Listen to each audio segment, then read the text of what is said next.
Welcome to Directionally Correct, a People's Podcast with Cole and Scott. Today's guest, Stephanie Murphy, VP of People Experience at UnitedHealth Group and two-time guest. Hey, Directionally Correct fans. If you're looking to stay connected to the podcast, make sure to subscribe to our Substack newsletter, watch our videos on YouTube, or listen to the podcast on your app of choice. This podcast is dedicated to you to help educate and entertain you on how to effectively do people analytics. We are a listener-supported podcast, so please consider becoming a patron. If you'd like to support the podcast by becoming a patron, you can find a link to sign up in the show notes or at patron.podbean.com/directionallycorrect. Thanks for being a listener. All opinions are our own and do not reflect those of any other organization. Is it working better now, Stephanie? Ah, there he is. Hey, Cole. Hey, what's up? There you go. All right. All right, I've got everybody. Is there a parakeet going on? You got a bird in the house? I like birds. My door is open. Should I close it? Would that be a distraction? Well, you can close it, but I want to hear about these birds. They built a nest on my porch, and I just don't have the guts to take it down. Oh, these are wild birds. Yes, these are not mine. No, they live on my porch, and every summer they come back to me. Are you in a fairy tale? Do they sing to you and do you sing back with them? When I first moved to Pflugerville, I tried to get my cable scheduled, and I lived on Craters of the Moon, Pflugerville, and everyone thought I lived in some random place, and they thought it was hilarious. They didn't think it was a real place. So maybe I am in Fairyville. I can tell you, right after high school, I worked construction and built a gas station in Pflugerville, Texas, right the main street right there. That's how I learned I did not want to build gas stations in Pflugerville, Texas. It was one of the fastest growing cities in the U.S. in 2014. Oh, you got something, Scott? I'm so thrown off. Two-time guest. We need to get you a little robe or something. What's up? You were here in the early days. Yeah, I distinctly remember last time I talked to you on the podcast. I was at my folks' place, and Cole commented on how low I sat in my chair. He's like, "Why are you sitting like the fat guy from South Park?" Well, it's funny. It does not feel like it was that long ago. But I was actually reflecting on this earlier. So, Stephanie, when you joined us the first time on the podcast, that was back when we were on the friends and family plan, of the cell phone. Nobody knew who we were, so we're like, all right, we're trying to do this. But I was thinking about it. I think I've had 3 jobs since then, and and I think Stephanie, you have had 1 or 2 different jobs since then. I'm not sure the number, and you now lead a major organization that didn't exist then, the Society of People Analytics, and we both are doing the SIOP LEC together. So, how things have changed. Yes. Have they not? They have. I would like to say I have only had 2 major jobs in my career, Cole, so I do not hold a candle to your record. It's not like anybody's trying, I'm competing against no one. What made you want to come back to the podcast? We were super excited to have you back. And I'll actually tell you this, because I probably haven't told you this before. One of the funniest things that happens to me fairly frequently, I don't know if it happens to you, Scott, is I'll be talking to someone and they'll say, "Oh yeah, do you know Stephanie Murphy? Wow." It's like they're like saying like how important and big a deal you are. And I'm like, "Yeah, I do." And then they don't believe me. And then I'm like, "No, we went to school together." And so it's like this strange thing. I guess people just assume that, they're like, "Oh, Stephanie, woo." Okay, first of all, I feel like you're implying I'm not a big deal when I am. Thank you. I'm implying you are a big deal. Yeah, no, but I have the same thing happen for you, Cole, all the time. It's like, oh, wait, the one that leads the podcast and all the different pieces. So it's the same. I think it's really cool that we've got some amazing LA techers doing great things. All right, but you're still Stephanie from the block, right? Stephanie from the Roy. Yeah, it's been fun to see all the growth of all the folks in the program and Amy and everyone else. So it's been great. How many tech grads do you think we've had on the podcast, Scott? Do you know? I don't know, maybe 4 or 5. I think at least. We should have a big reunion someday. It's like we got nothing else going on. Well, that should be a podcast. Get all the LA techers on one podcast. Honestly, we've tried multiple guests at a time. It's just a fucking disaster every time. Yeah, it really is. Three people talking over each other. Or not talking. The opposite. No one talking. Yeah. Well, he wouldn't have a problem with that group. No, you wouldn't either. No, I think about it. We were actually talking about this before we started recording. Is like a PhD program is such a weird time in your life because it's so small. Like there's so few people, and you didn't actually choose those people to be around, and it's over such a long period of time with massive durations of time spent with them. It's just like it's not a natural experience that most people have. I guess other than maybe in the military or something. It's very strange. Yes, it's like you're forced to bond. Or you're like, I don't know if I would have chose Scott to bond with. Well, I mean, who would? Who would really? Well, that's why he and I bonded, because we didn't actually overlap. It was like, we can actually be friends. Yeah, I don't know the personal history. All right, so it's all good. Yeah. I do like my earliest memory of Stephanie was she came to my like itty bitty little like closet office in Woodard, and just kind of sat there and like we were just like chit chatting, and like I don't remember about what, but yeah, she just kind of sat there and just kind of feeling me out or something. I'm not really a social person, so it was probably me being socially awkward and trying to be nice. Stephanie, the point I was trying to make earlier, I guess I made the opposite point. I didn't intend to. I want to say how proud of you I am. Like, you have been doing so much good stuff over the last few years. Because again, I don't think a lot of it even existed last time you were on the podcast. And so super glad to have you back. I think you're doing phenomenal work. The first thing I was hoping that maybe we could chat about before we talk about kind of what you're doing in your day job is just what's going on with SIOP and the Leading Edge Consortium, and what's happening there. When is it? And why should people be excited about it? Yeah, great question. So we are super excited to have one of the first, I think there was maybe one before this, but one of the first people analytics LECs, the Leading Edge Consortiums, as a part of SIOP. So we've got some really exciting speakers. It is not meant to be a traditional people analytics conference. It's meant to be really bringing the science in a little bit more than what you might have seen in the past, but also keeping it fun and engaging and bringing in some of those key speakers that you might have seen in other places, but also some new voices that you might not have heard.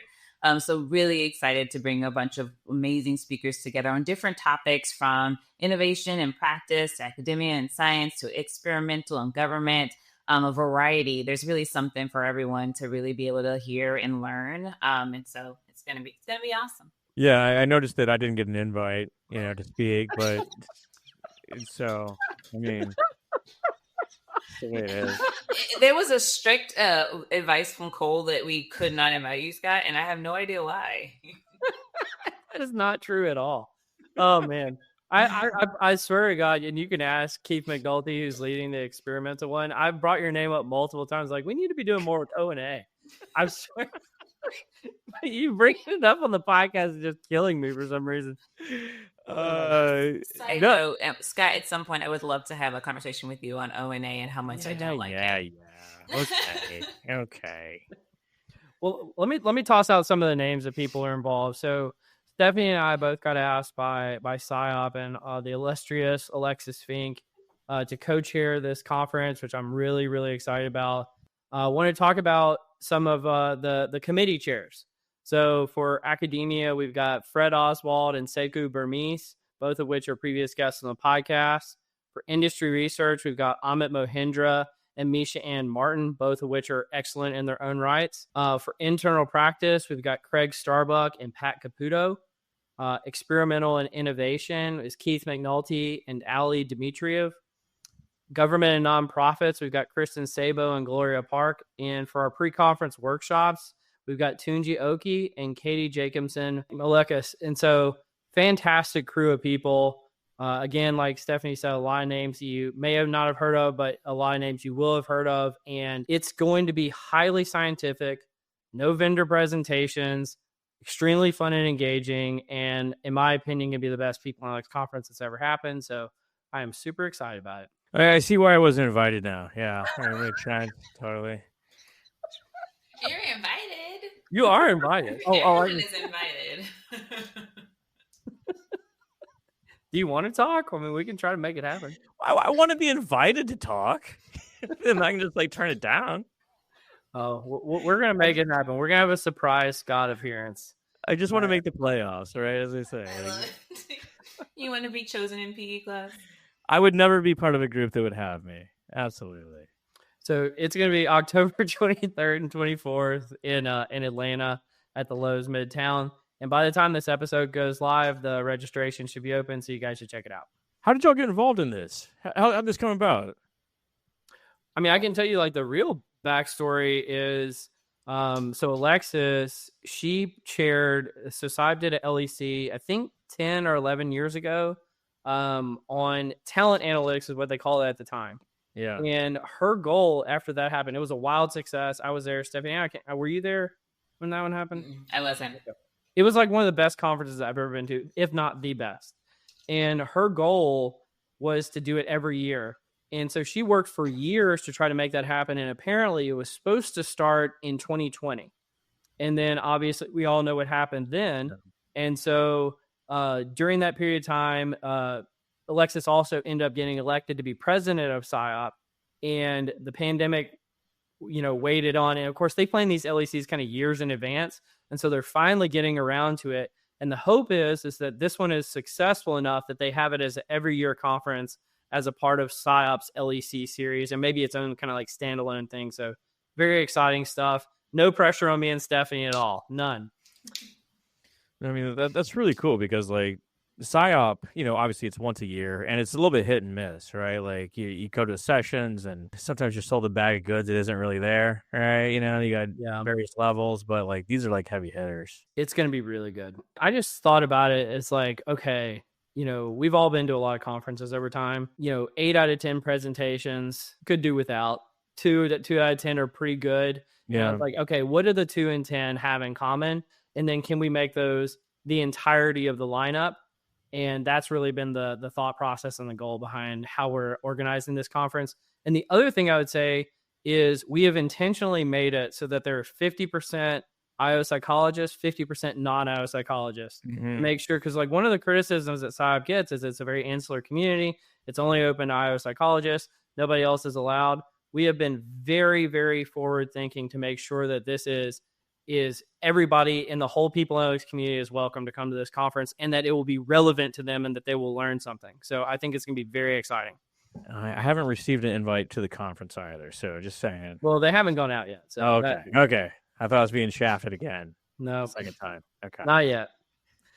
But really appreciate the innovation of SIOP and being able to push the needle, though. I think instead of having to go out and try to create something new, I think SIOP being willing to realize how many people were starting to identify as people analytics professionals and kind of figuring out there needs to be something different and allowing us to do this is fantastic. Absolutely. Well, on a related note, Stephanie, another new thing that has come into existence, which I still get asked questions about it all the time, and I'm involved, is the Society for People Analytics. And I've intentionally not spoken about it on the podcast, waiting for you to join us, because I wanted you to be able to kind of unveil what is this new thing. It seems to have caught on like wildfire, and it has gotten, I think, almost like 10,000 members or something like this globally. And so tell us a little bit about the Society for People Analytics, how it came to be, why was it necessary, and why now, and kind of like who's leading it and where it's going from here. Yeah, really great question. And I'll give you the kind of not very elaborate way of how it came to be. I got my job at UnitedHealth Group in 2023 and started traveling back and forth. UnitedHealth Group is based in Minnesota. I'm in Austin, Texas. So started driving back and forth between Austin and Minnesota. And there was a couple times where I would go, and I have friends of the field that live in Minnesota, like Dan Riley, Nick Garbus, Mark Hansen. So reached out to a few of them and was like, hey, while I'm in Minnesota, let's all, just go grab drinks and hang out. And one of Richard Rosno's posts, I kind of posted on there. I was like, meeting with a couple of folks just to hang out or whatever in Minnesota. And Richard, in true Richard form, made a post about it, included it as like a meetup. And I was like, this is interesting. And so I ended up starting the Minnesota People Analytics meetup, even though I live in Austin. And so we had our first meetup. We had a huge turnout of people. And I started to realize how the community had been doing this for a while. We were such like in need for each other and wanting to share best practices and wanting to meet up. And everyone was just starting meetups. I mean, I literally was posting like just grabbing drinks with friends, and you get like 50 people and people analytics that show up to a restaurant in the middle of Minnesota, just like, yes, they want to meet with other people in the field as well. And so I just had this thought of like, we're all doing this in different ways in different spaces. Wouldn't it be great if we all aligned? At me starting the Minnesota People Analytics meetup, I had no idea where to start. Luckily, I had Mark Hansen and other folks that were willing to like say, hey, we can help sponsor and help kind of, shape some of it up. But not everyone has those connections. And so my thought process originally when founding the Society for People Analytics was, how do we create something a little consistent that allows people that want to go do this and do it in a way that they might not know how to start? They might not know where to find people. They might not know where to find community. How do we just kind of provide a list of local meetups, some best practices of what you can go do in these spaces? If you want to have vendors, how can we help support you do that? So it was really out of my own learning of starting the Minnesota one of like, there's a gap that we could fill here to help support people that want to do more. And the community is so hungry for it. And so we noticed this when we launched the Society for People Analytics in August last year. Within 2-3 months, we were at 5,000 members, and now we're at almost 9,000. So just the growth of the community and the wanting to share and willingness to be a part of something bigger is just something that people and those professionals really love. And I think a lot of it stems from the fact that there isn't like an industry, like so many other fields have like industries and degrees. And I think that not having some forum where we can all talk and share those best practices has been really beneficial. And so that's grown over time from just more, and Cole, as leading our community chair, it's more than just the community piece now. We've now added pillars where there's awareness, betterment, and community. It's like, how do we draw more awareness to the field? How do we help contribute, have conversations about what we're doing? What is people analytics? We've got a panel coming up. I think that our May panel is focused on what is people analytics. So having these webinars and really just having the discussions and trying to figure out, what are the best practices and how do we share those? You finally get the answer to your question, Scott. They're having a panel. Yeah. Just all people analytics to answer your question. I was not going to bring that up. Did you say your question? What the fuck is people analytics? Like everyone has a different idea. Everyone does. Yeah. Did you say you drive from Austin to Minnesota? Oh, no, not drive. I go back and forth. Did I say drive? I thought I heard drive, and I was like, wow. I mean, like I-35 runs both ways, but damn. It does. You can drive it all through I-35, but no, I fly. Sometimes I use planes as commutes. I'll fly in the morning and fly bike in the afternoon. Oh my gosh. That's insane. I was just thinking like the reason why 50 people showed up to the meetup is Minnesota gets very cold in the wintertime, and they need somewhere to go to huddle together for warmth like penguins. Everyone, let's go to Chili's. I will say I was there last month, and I walked outside my hotel to go to the office and stepped in a foot of snow, and I walked back in and booked the flight and flew right out. It was miserable. I can't do it. Oh man. Have y'all ever lived up north? I lived in Chicago for a little while. I mean, if you consider that north. I think it's cold in Chicago. Yeah. It's not Minnesota tundra cold, but it is cold. Yeah. But have you, Scott? Well, I mean, I live in Seattle, but it's definitely more temperate. I mean, it never really snows, but like once a year here. It's not that big of a deal. But like I hear people talk about like things sound different when you're outside. It's that cold. Just the way things sound is just different, and the way you can't go outside without your face burning, that sort of thing.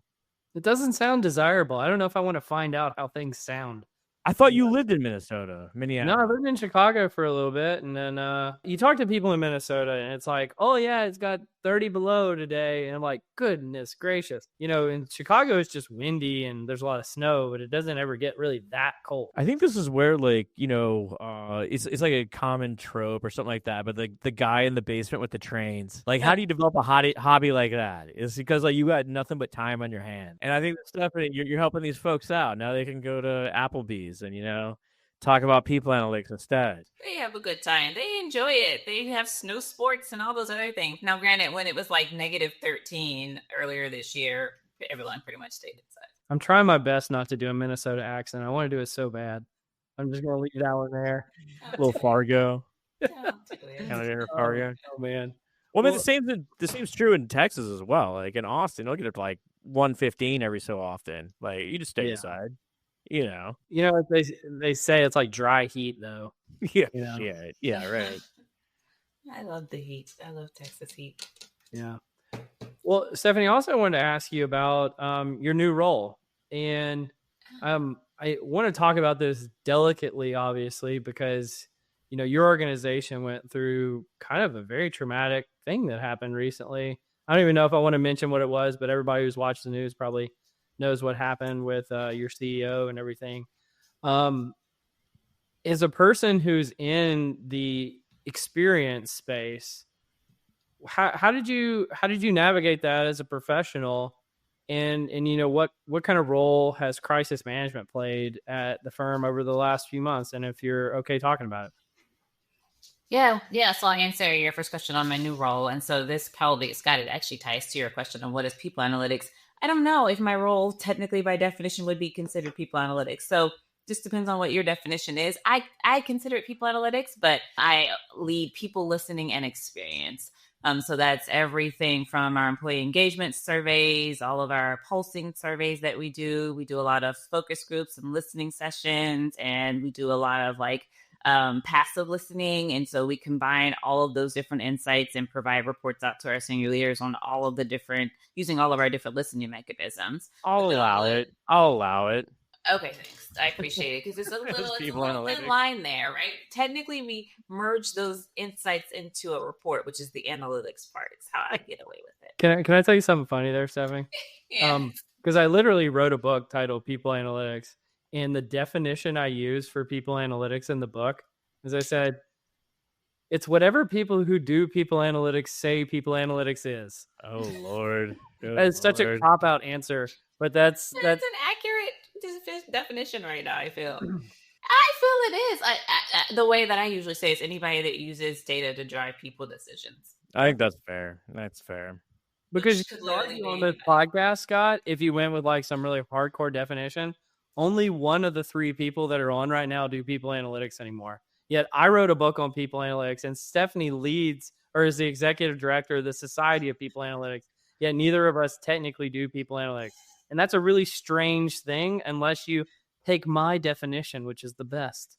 Well, it's what do you call it, tautology, right? Where it's like just kind of a circular definition. Yeah. Like when we were at SIOP, I threw out the idea that IO is a subset of people analytics, and that got the groans from the crowd for whatever reason. Yep, it did. Why would you say that? Why would I say it? Because it's true. It's true. I mean, because like my sub definition is IO is anything that involves psychological principles, applying psychology to the world of work to make people decisions. But I mean, like, tell me, you disagree that IO is not a subset of people analytics? Oh, I don't disagree. I just wouldn't have said it out loud. Oh, why? Why? You gotta know your audience. It's not my personality, you know. Yeah. I would avoid the confrontation, but go ahead. I don't think it's particularly that controversial. That's wild that y'all see it as that way. No, it's more. One of the weird things about, and this is why I try to avoid this stuff, is because there is a difference between what you do and who you are. And if people analytics or IO psychology are your identity, it's a lot different than if you just say, I do IO psychology or like things in my job. And so when people feel like you're poking their identity, sometimes they get a little prickly about it. And so I just like, you know what? I'm going to let that sleeping dog lie. Boy, like I still don't understand the ire of IO being like the inner circle of a Venn diagram of people analytics. But Sky, would you say this is a true statement? I am an IO psychologist that does people analytics. Oh yeah, 100%. Okay, interesting. I mean, yeah. I mean, like I am in the people analytics bubble for sure, but I'm in the IO psychologist subset of that. You know what's beautiful about having you on the podcast, Stephanie, is I feel like it's like a lot of times we have guests on, and like Scott and I don't like know them that well, and so it's always like it's sort of like get to know you at the same time as like, hey, let's talk about this stuff. But since we know you really well, it's just like let's just fucking say what we're gonna say, and it's so great. I feel like I wish all of our episodes were like this. I appreciate the conversation. You all are funny. Cole is not smart, but he's funny. Yeah, your reference is something you were talking about yesterday. Yeah. Yeah, insider. Sorry, something I forgot to reference when you asked me the question about Society for People Analytics was that we do have our official board of directors, which is super awesome, which Cole is a part of. But Craig Starbuck is our president and Heather Reitman is our vice president. And so we also have a research chair, membership chair, marketing chair, a program chair, community chair. So lots of fantastic big namers that have really been helping to support the work. And then we also have an advisory board that includes folks like Madhura Chakrabarti with Insights 222, Alexis Fink, and also Alec Levison. So just a lot of really cool folks. Al Iverson's also on the board. So just a lot of big name people, analytics people are really getting together to help figure out how we shape this going forward. You know, as we mentioned, Cole, you mentioned it's a new society, and so we're still trying to shape it and figure a lot of pieces out. So I wanted to make sure I added that in there. Well, one thing I wanted to ask and just get other people to hear you say, because I know I've asked you about it personally, is if this group turns into the wild success that it could be, what does it look like and what is it doing 5 or 10 years from now? Right? Because I always compare things to SIOP just because we've all been involved in SIOP. And, I think it's like 40, 50 years old, something like that. And so, but there was a point in time where I'm sure it was just like 20 people in a room trying to figure out what they were going to be doing. And I feel like sort of at that phase with the Society of People Analytics. So what does it look like 5 or 10 years from now? And what does good look like? Yeah, it's a great question. I think if I think back to our pillars of awareness, betterment, and community, 5 years from now, that is still, the hope is that is still what we're focusing on. Is how do we build awareness about the field, what the field is, how do we continue to have those conversations? I would also say the community. We continue to be a place where people can share best practices. People can connect with other people doing similar things, find partnerships with whether it be academics or practitioners, and start to find those bridges between what everyone is doing. And then betterment. How do we improve as a field? What does it look like? And so we've got Amit, who leads the education pillar, figuring out where are their courses in people analytics? Where are their programs? Do we need to increase? Do we need to decrease? What's the demand for it? So he's really looking into those pieces. And then Salvatore, Sal's looking into the research pieces. How do we get more science into some of the research that you're seeing in people analytics? And so maybe there ends up being a more formal kind of magazine or pamphlet of research that comes out of it. There's a whole bunch of different ideas. Mentor programs, lots of people reach out about mentorship. So you've got that's under Amit too, looking at mentorship programs and how to design those. And then Nachopia leading the program stuff, coming up with, do we have a mini conference? Do we not? Do we partner with other people to have conferences? What's the programs that we have? So there's just a ton of conversations about what this looks like. So I can't tell you for sure what 5 years may look like. I can tell you that there's a lot of great things in the works that will lead us in the right direction because we've got the right people in the right places to get it done. Maybe we'll have a definition by then. I doubt it. That's optimistic, Scott. We'll have a tautology by then. Yeah. Right. Okay, sorry. I feel like I bounced all over the place. Cole, did you want me to go back to your question about my job?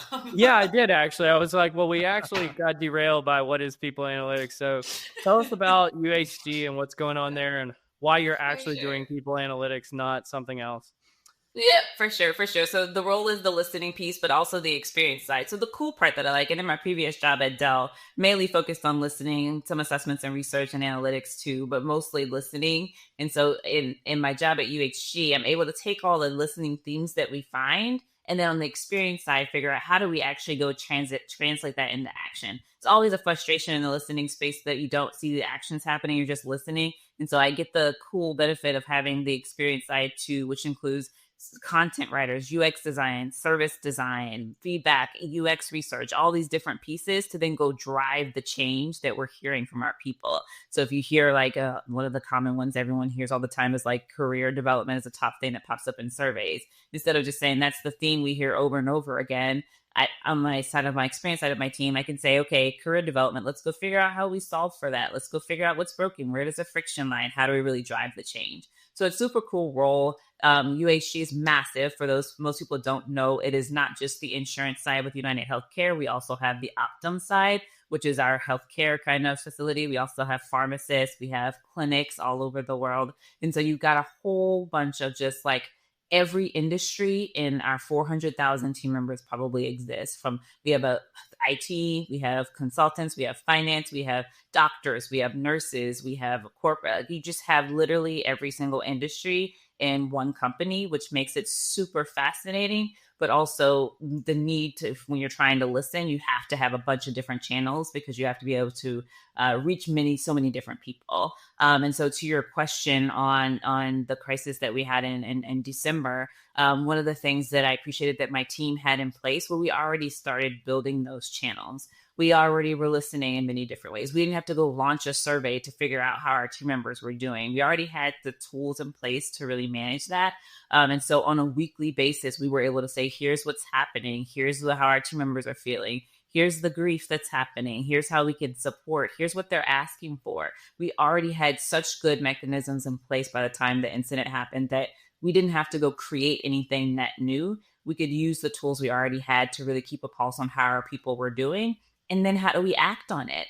And so, one of the things that came up was our team members wanted talking points. So much being said in the media, they just wanted talking points about what, how to make sure they're saying the things that make sense and how to make sure that they're talking about the healthcare industry in the right way. So we designed a system that allows them to get talking points on a regular basis based on that feedback. I really think in terms of just crisis management in general, making sure that you already have your ear to the ground and have many ways to listen to your people allows you to not have to do a whole bunch more, but continue to use the channels you already put in place to really drive change.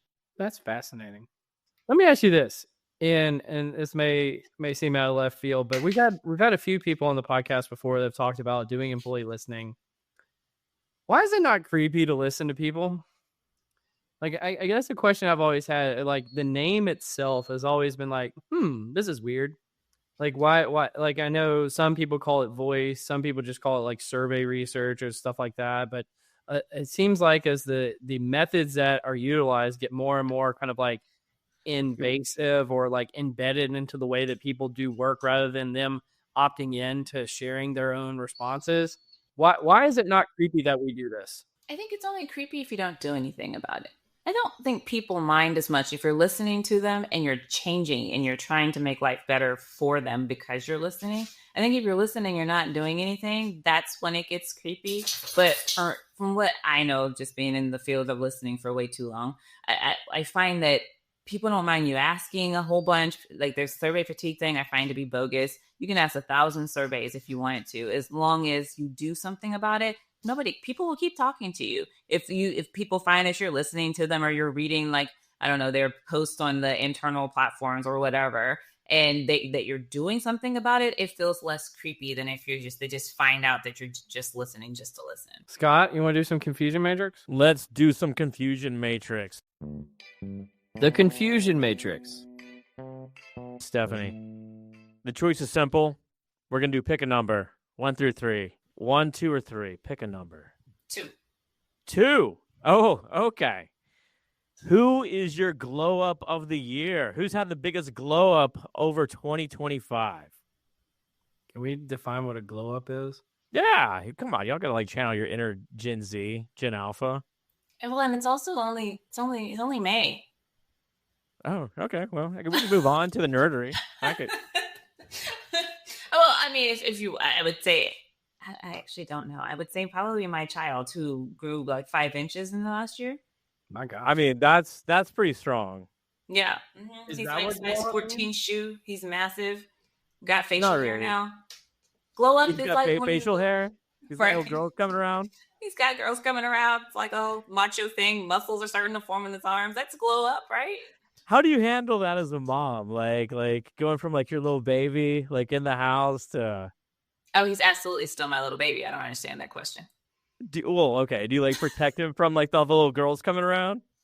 Oh, it's okay. This is my kid. He's probably gonna be so mad at me. So he's had girlfriends since he was like in the 3rd grade. So the girlfriend being around is like nothing. Yeah, literally his first girlfriend was in the 3rd grade. So she's the one swatting the other girls away then. Right? Maybe she is still around. Yeah. Do we have another one, Scott, or?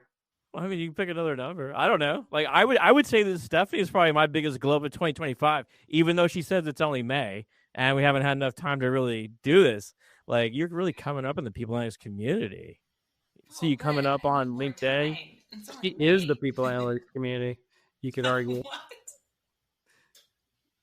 That's a big statement, Cole. You're executive director of the society called People Analytics. I mean, I feel like there's It's true. not that big of a Right stretch. there. But Craig is the president, to be clear. Who was elected by the executive board led by you. Fair. He was nominated first. Yeah. Sure. Well, I still want to know. I'm using context because I sincerely don't know what glow up means, so I'm just using my Glow up. context. Like you were down in the dumps and now like you're at the top, baby. Who's been down at the dumps? I don't know. It's a tough one. It's a tough one, granted. Yeah. I'm trying to think. Are we like thinking like pop culture? You can do whatever you want. I don't care. Just trying to make conversation, but obviously. Okay, I've got one, and this is gonna be very controversial. Let's do it. Nickelback. Okay. Yes. Say more. I could see this. So, Talk about a band that was not there. They were like the dregs for a long time, right? So they were very popular early 2000s, and then somewhere around like let's say 2005, it became like a joke to say every piece of bad music sounds like Nickelback, and so they were just like people just dogged on them for so long, and then last year I watched this documentary about them, and I actually felt like super bad. Like I was like, oh my gosh, they ruined their lives. Like how bad, like and what they did. Documentary. And then they I had to look up the name. I can't remember what it's called, but you can find it, I'm sure, somewhere online.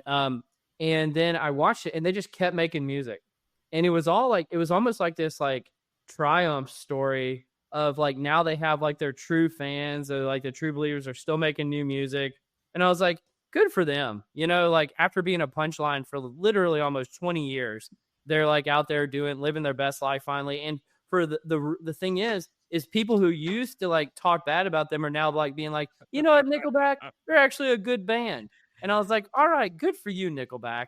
So that's my glow up of 2025. I think that is a fantastic glow up. I got to think that like 50% of Nickelback's resurgent success has to do with their Thanksgiving performance at Texas Stadium when the Cowboys played, I don't know, Washington Redskins or something like that. Do you know what I'm talking about? Where they had the guy flying through the air? No one? No. Oh my God. This is great YouTube search, man. We'll link a clip in the show notes for everybody. Oh my God. Neither of you remember this. No, I don't think I saw it. Oh my God. It's glorious. So like they're singing on stage just like Thanksgiving like every other band, but they have some guy on this like Cirque du Soleil like ribbons flying through the air while they're singing like Take Me Higher, Isn't that Creed? I don't know. Is it Creed? Maybe I'm talking about a different band. I think never mind. Creed's my blow up then. You really committed to that one too. I did. They don't even know who the hell Nickelback is. Fuck those guys. Yeah. Oh man. Well, Scott, who's your glow up? Who's your glow up in 2025? I throw out Stephanie Murphy, but we'll see. We'll see if she can sustain that success through 2025. Got this. Okay, we're just the nerdery.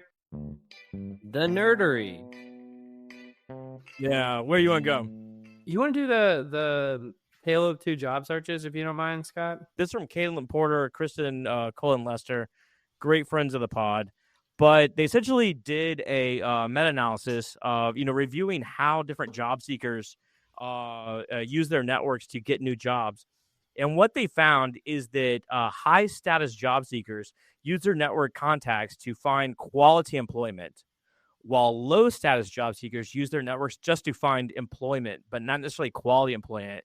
So it's kind of a different sort of way that these two different groups interact with their social networks to gain future employment. Kind of a wild sort of way people find jobs. So does it actually come, because I only got a chance to skim it, does it actually come and tell the efficacy behind people's ability to use informal job searching behaviors and like how effective that is? Yeah, I think that's what you're getting at right there. It's like how you actually like are trying to manifest your next career stuff. And there's probably all sorts of like moderators in there as well, right? Like the sort of jobs you had previously and like what you're trying to get after future. Like you could probably find your next job at, I don't know, Home Depot, somewhere like that. I'm talking about on the floor, not in the office. Yeah, you can use your contacts to find the next highest level job that you're looking for. Interesting. I was telling someone the other day, I find that director plus, maybe it's just in people analytics, director plus roles, I'd always tell them you're not going to get them unless you know someone. Yeah, exactly. Once you get to a certain level, it's like it is only your network. It feels like. I remember when I got laid off from Dell in 23, I definitely spent the first 3 months enjoying the pay and not looking. But after that, like actually starting to look for work, it was hard. And it was like even jobs I felt like were beneath me that I applied for, I would get no callbacks. And I think Cole, you and I talked about this. Like it was very humbling experience. Like almost to the point of like, do you know who I am? Like I'm pretty good, I promise. And it wasn't until I used my network that like in my role at UHG was created. There wasn't a people listening experience role before I took it. And so I think like using my network to get the role and then design a job for me was the only reason I probably got work. If I didn't use my network, I don't think I would have. I'm Stephanie fucking Murphy, no doubt. It also makes sense. Like in the like a VP, executive role, like the whole existence is to influence, right? It makes those social connections. So like being able to leverage those to get the role is almost like a pre-qualifier. Yeah. My riff on this would be is if you want to build up your ego, just source inbounds. So when people are reaching out to you and they think you're awesome and they want stuff from you and they want to do stuff with you, and that'll inflate your ego. If you want to deflate your ego, send outbounds. Say, I want stuff from you, or I need a job from you, or I want to partner with you, and you will get crushed. Just absolutely crushed. And it's a very humbling experience, of which I have plenty of experience doing. And sounds like Stephanie got to go through that as well, and it's no fun at all. Job hunting sucks, right? Like it's a thing. So invest in your networks, people. And that doesn't mean reach out to me or Stephanie. It does mean reach out to Scott because he you 1,000%. You can reach out. You can reach out. Well, the other thing I'll add to that though was like, and again, like do good work no matter where you are, because even like I didn't reach out to the person from UHG that reached out to me. They recognized my work from another company and they were like, hey, I remember when I worked here and you did this, this, and this. We could use your skill set here too. And so also it's like making sure you leave good reputations in the places you do work, because you never know who might reach out. Absolutely. Well, let me hit us with the next nerdery. Not really an article per se. It's just some interesting statistics.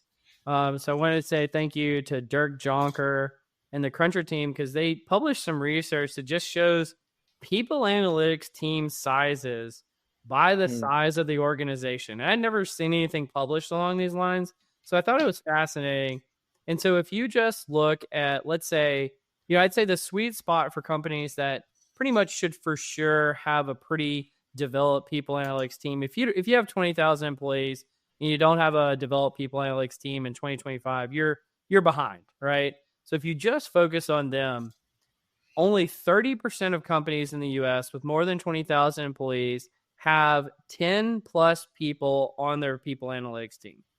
If you look at Europe, for that same group, only 25% of companies over 20,000 employees have 10 plus people. And if you look at Asia, it's only 17% of those companies. And when I look at kind of some of the major research that is published on people analytics teams and what you should do and how you should do them effectively, yada, yada, yada, it seems like it's only focused on those large organizations. Like if you can't do people analytics, but if you actually add up these numbers, the number of teams that are just one person or two people or 3 to 5 people, regardless of whether you have 20,000 people or less, I mean, it's like a vast majority of people analytics teams, and there is no resources for them about how to do people analytics effectively at that size of organization. And so I wanted to get you guys' reactions to this. Like, you actually have some hard data on like who is the community, what are the size of these orgs, and how are they resourced? I don't know. How did you react to this? I think it's amazing going around SIOP and just seeing all the small name companies. And like you've talked about this, Cole, like everyone is on the journey to people analytics. And like one of the things is just like foundational, like, do we have data access? You know, do we have like the systems in place to actually make any sort of decisions, be it, say, a dashboard outside of IO psychology, in my opinion, Stephanie, or like more sort of advanced direct sort of inferences on, say, like, you know, predicting attrition, what have you. But yeah, like a two-person organization, it depends on like how much you want to put into it and what you're going to get out of it. But it takes time and resources, clearly. Yeah. I don't know what fucking point I just made there. I think 2 things came to mind for me. I think I was at Unleashed this past week, and I was talking to some vendors in the expo, and there was just, you know, a wide range of really big ones to really small ones. But I also feel like it goes to show you the importance of having those small vendors. Like, not everyone can afford some of these really, really big ones. Seeing the sizes of these teams, being able to have like smaller kind of HR tech companies is really critical that are affordable for some of these small teams that want to be able to do more advanced analytics, but they are small and then need the capabilities. So even for the bigger companies, making sure they have solutions for smaller companies, it's more and more important that when you're looking at those numbers, that there's way more small teams than big ones. So how do we make sure that they have the technology they need to be supported?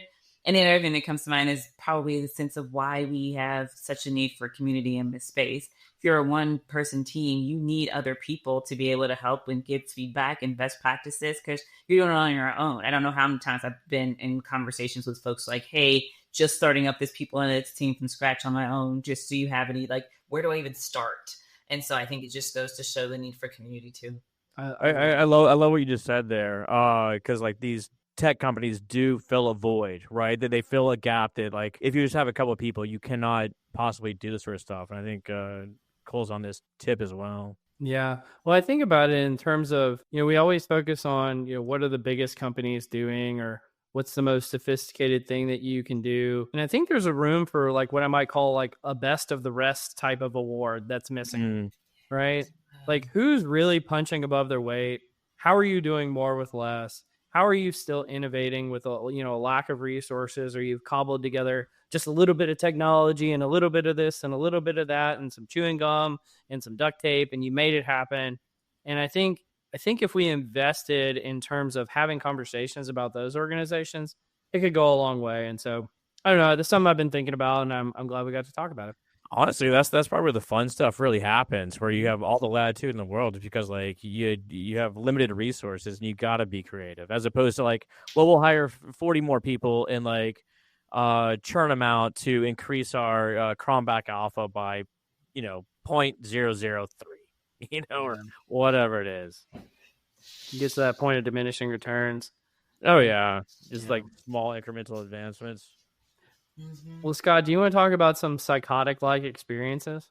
Well, let's do some therapy. Why not? Why not? What? This is a very cathartic sort of episode. I've learned a lot. All right. This is a longitudinal relationship between internet addiction and psychotic-like experiences among Chinese college students. It's from the Journal of Comprehensive Psychiatry. I don't know why I picked this out, but I thought it was kind of interesting. But you did. So I did. Talking about it. This says a lot about you, Scott.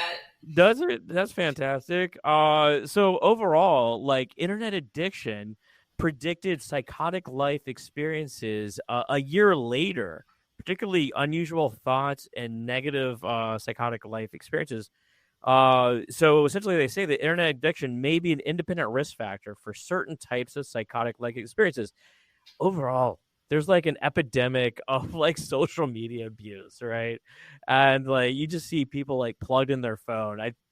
I'm not saying that it's going to be directly tied to it, but it's a warning factor. I feel like the closest thing I have to this is, you ever like binge watched a show, like a whole season for like 13 hours in one day, and then by the end of it you feel really weird and you're just Yeah. like, wow, I probably shouldn't have done that. I feel like that's kind of borderline what they're saying here with internet addiction.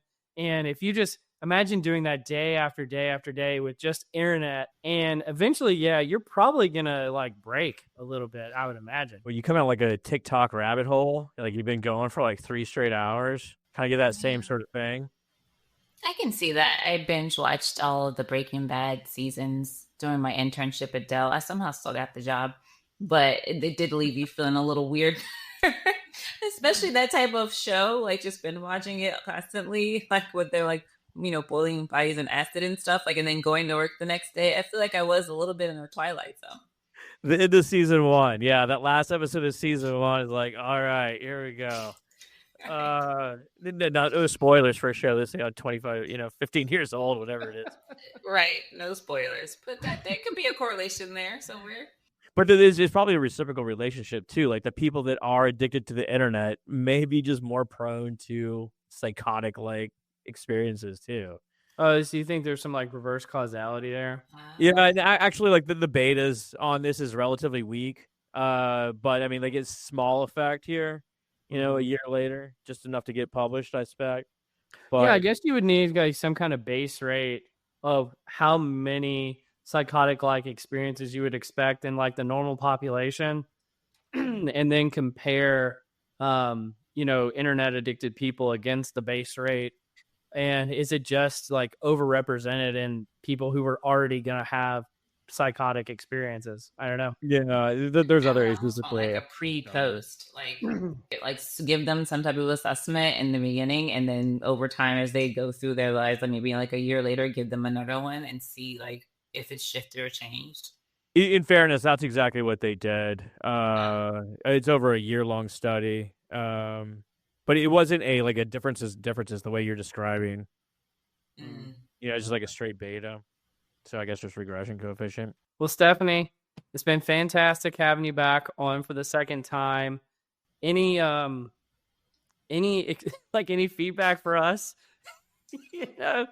We need a review or comment card. Yeah, I would like to review this before it posts. I feel like we've been having a conversation and I don't really know all that I was said, and so I want to make sure that I didn't say anything off the wall. But it has been really good. I feel like it's been real casual, so I do appreciate the conversation and the fun articles and things that you all brought up. So it's been fun. Great to see you. Great to see you, Stephanie. You are my glow up of 2025. I will accept that. I'll try to hold up to it as the year continues. You've been listening to Directionally Correct, a People Analytics podcast with Cole and Scott. And today's guest, glow up of 2025, Stephanie Murphy, VP of Experience at UnitedHealth Group and founder and executive director of the Society for People Analytics and the co-chair of the SIOP Leading Edge Consortium. That is the longest sign off I've ever done. Thanks for joining us, Stephanie. Thanks for having me.